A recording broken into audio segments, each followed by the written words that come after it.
Canada. Canada is known for its many different things. Friendly people, maple syrup, and the cold. Especially the cold. Of course, because of the cold climate, many winter sports are popular in Canada. This, of course, includes skiing. When skiers in particular think of Canada, I can see some people imagining the European-esque ski town of Mont-Tremblant, or maybe Banff's heavy snowfall and beautiful runs, and I'm sure almost everyone thinks of Whistler Blackcomb, with its ginormous terrain, magnificent slopes, and breathtaking scenery. It truly stands as the kingpin and the pinnacle of Canadian skiing. But here's the thing, all these ski hills are located in regions amazingly suited for skiing, that being Quebec, Alberta, British Columbia. But what about Ontario? While Ontario is the most populated province in Canada, that does nothing to help the fact that, well... But let's take a closer look. As someone who's skied in Ontario for most of my life, I have been to many hills. This includes Blue Mountain, Mount St. Louis Moonstone, Snow Valley, Brimacombe, Hidden Valley, Snow Valley, Antoine Mountain, Horseshoe, Caledon, and many more. So today, I'll be diving a bit deeper into the skiing experience in Ontario.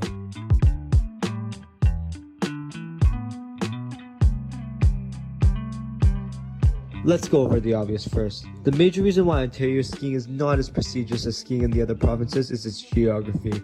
Though what I like to call the big three of Canada, that being Quebec, Alberta, and British Columbia, are known for their very high elevation. British Columbia and Alberta are a part of the Western Cordillera, which is known for its huge mountains. Quebec, while not as highly elevated, still receives plenty of snow and has the population to fund the ski industry and develop some amazing resorts, Mont-Tremblant being one of them. Now, while Ontario is the most popular province, as said again, the elevation, well, let's say it leaves a lot to be desired. Let's look at the biggest ski resort in Ontario, Blue Mountain. It has an elevation of 450 meters, or 1,480 feet in freedom terms. While not awful by any means, it pales in comparison to mountains in the big three. Even the smallest of them, Quebec, comfortably beats Ontario.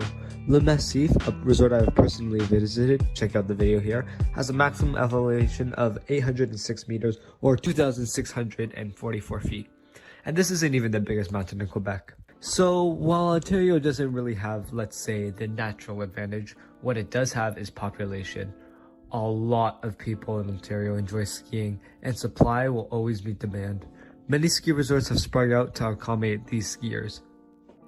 Mount St. Louis Moonstone is a great example of this supply and demand. The ski hill has artificially moved earth to create a higher vertical, so the hill is much taller than it was when it first opened. This was done to create a better experience, as well as to give the impression of a semi-mountain, while also to compete with other rival ski hills. As Mount St. Louis Moonstone have become more and more popular, the ski resort has continued to make improvements to improve the experience. Recently, they have added an 8-person chair, which also comes with heated seats. Yes, not even the Great Whistler has an 8-person chair. And this is a chair I had the pleasure to ride on, and it did feel, I don't know how to say this, but grand. I don't know if any of you guys have been to Canada's Wonderland, but kinda reminds me of taking off the Leviathan, although not nearly as scary, of course. This is not uncommon. Many ski resorts in Ontario make these little improvements to improve the quality of the skiing. Blue Mountain is once a great example of this, as the creation of a little village adds to the satisfying atmosphere. Seriously, if you're going to Blue Mountain, check the village out. Now let's start with the benefits of Ontario, what I find underrated about Ontario. The first of these benefits is that the ski resorts rely much less on weather than the other provinces. Ontario skiing makes great use of artificial snow, which is usually modified to withstand higher temperature. This is good because Ontario doesn't have the coldest weather or the biggest snowfall out of Canada, so it actually has to rely on these snow machines to have a consistent experience all throughout the year. While it's not unheard of for mountains outside the Ontario to use artificial snow, they tend to rely a lot more on natural weather for the quality of their runs. Because mountains for the big three are much bigger than Ontario, it'd be much more expensive to cover the entire mountain with artificial snow. Ontario, due to high demand and small hills, is able to have the necessary funding to cover most of their hills with artificial snow. So actually, even the weather in Ontario can vary drastically and is much less snowy, as stated before, than other provinces, has the potential to offer much more consistent skiing than some other provinces. Don't expect that skiing to be perfect though. Mush, slosh, so many things can go wrong and get really sticky, it can get really warm, so yeah, there are some problems, but still. Another part of what I find underrated about Ontario is their beginner friendliness. As a beginner skier, showing up to massive mountains with long winding trails, rock, ice, wind, and other unfavorable aspects can be quite scary. Yes, there are usually bunny hills, but the jump from a bunny hill to a chairlift can be frightening, especially if it's a bunny hill to a gondola. In these massive mountains and terrifying conditions, just making that small little leap, well, it's not really a small leap, it's more of a big leap, can be absolutely terrifying. Sort of going from a small roller coaster to a massive one. Ontario does not have this. Because of the lower elevation, it is much less scary going from a bunny hill to a green, at least in my opinion. In addition to this, Ontario's terrain in general is much less spacious than other provinces, making it much easier to consistently groom every run and keep the terrain skiable. The biggest ski resort in Ontario is Blue Mountain and has around 364 acres of skiable area. Mont Tremblant, which isn't even the biggest ski resort in Quebec, has over 654 acres. This doesn't factor in the conditions too, as skiing conditions in other provinces are much more rugged than tame Ontario. So snowmobiles and groomers have a much easier time in mild Ontario than getting stuck in a blizzard in Alberta, which adds to the more favorable and controlled conditions compared to the wild conditions of the Big Three. Now, this is something I don't know for sure, as I've never taught lessons in Quebec or BC or Alberta, but I assume it is much easier to teach lessons there, as the conditions are much more controlled.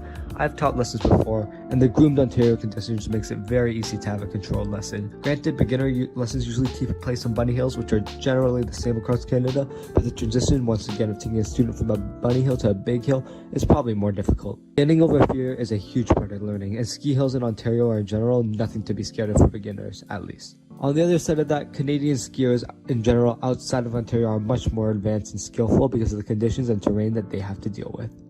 Like, trust me, you go to Ontario ski hill, you see a bunch of people, they're kind of just flopping around trying to turn, and you go to Quebec and like the 5-year-olds skiing on one ski. Like, it's insane. Another benefit of Ontario skiing, which adds to the beginner friendliness, is the price of ski tickets and passes. In general, it is usually expected that the better a product or service is, the more expensive it is.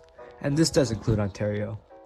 Ontario's ski hills are less expensive than the Big Three, which of course comes at the cost of smaller slopes and terrain. Let's take two ski resorts, Blue Mountain and Whistler. Blue Mountain is the biggest ski hill in Ontario, having around 364 to 365 skiable acres and 260 acres for night skiing. This includes 43 runs, however, some close as the night progresses. This also includes terrain parts, beginner areas, and glades.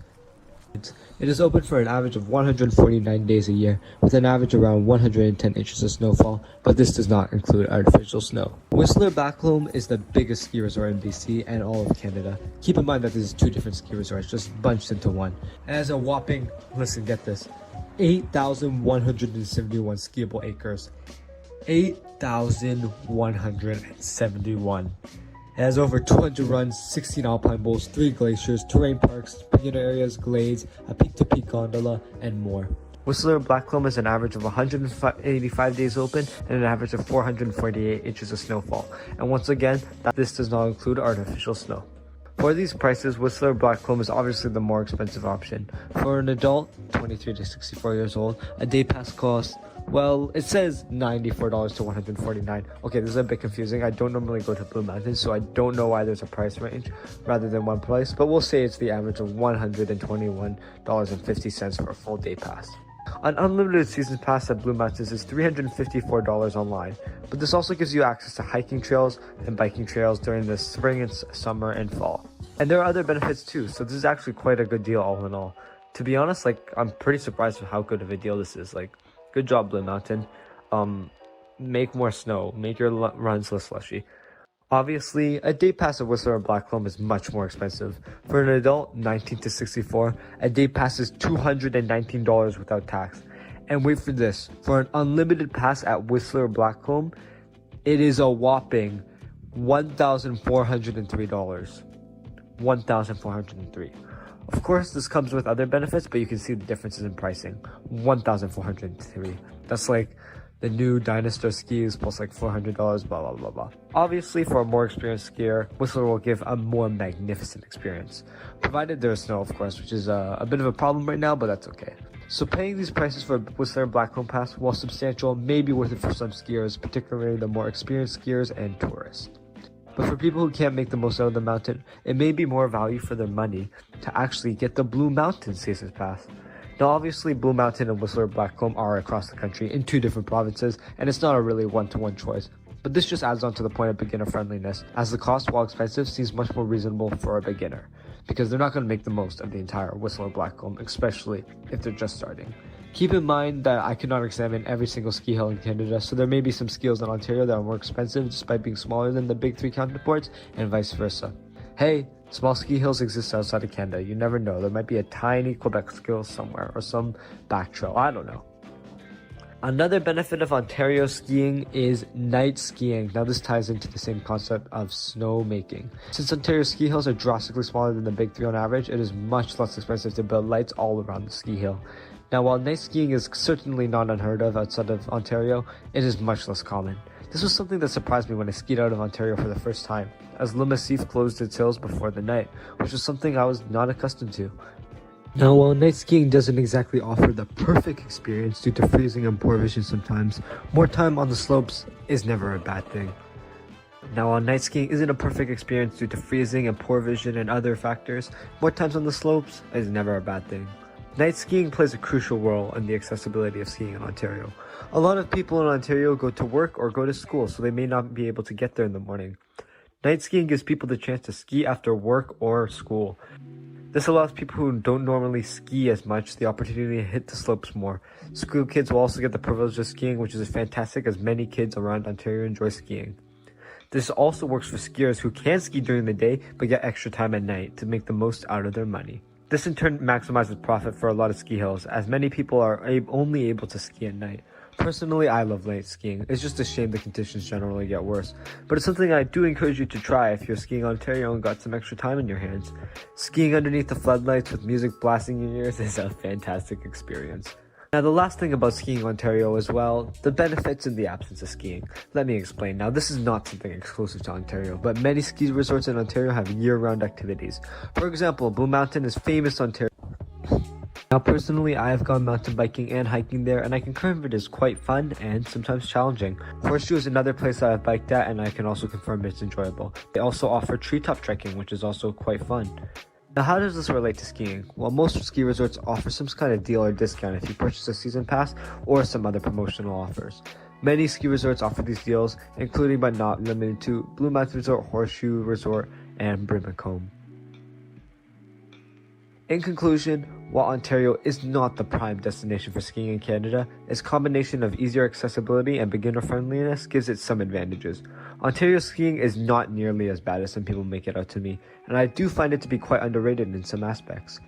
Personally, I hope some people learn to enjoy Ontario skiing more for what it is. It never claims to be a huge, mountainous, wild, rugged experience like some European ski hills and Canadian ski hills, but what it does offer is some very, very simple skiing, and some consistent skiing too at times. But don't get me wrong, if you're visiting Canada for skiing, do not go to Ontario. I beg of you, it is crowded enough already. All jokes aside, Canada boasts some amazing skiing, and if you consider yourself an avid skier, you should definitely try to ski at least once in one of the big 3, particularly Alberta and BC. Kicking Horse, Banff, Whistler Blackcomb, Sunshine Village, blah blah blah blah blah. It's just a vibe there. Now this isn't something I can really put into statistics or anything, but I feel that this is what makes Canadian skiing so great. When you're on top of the mountain in Canada, or rather anywhere in the world, taking the breathtaking scenery, breathing the fresh air, and just take off into the sea of white beneath, I don't know. It just makes me feel like I'm on top of the world. And that is something you don't really get an equivalent feeling of in Ontario. But that might just be me, I don't know. Hi everyone, thank you so much for watching till the end of the video. If you didn't watch to the end, hopefully you just didn't skip past. It really helps me out in the algorithm. This is a very small channel right now. I really hope to let it grow and let it build out, and yeah, just you watching the way through, it just helps the YouTube algorithm recommend it to more people, so maybe other people can enjoy my content. And I really do hope to expand this channel. It is a very, very hopeful dream of mine.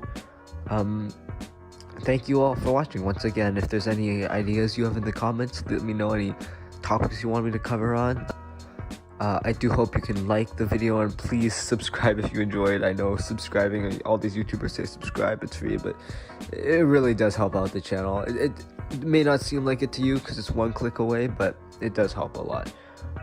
Thank you all for watching, and yeah, see you later. Have a good one. Bye.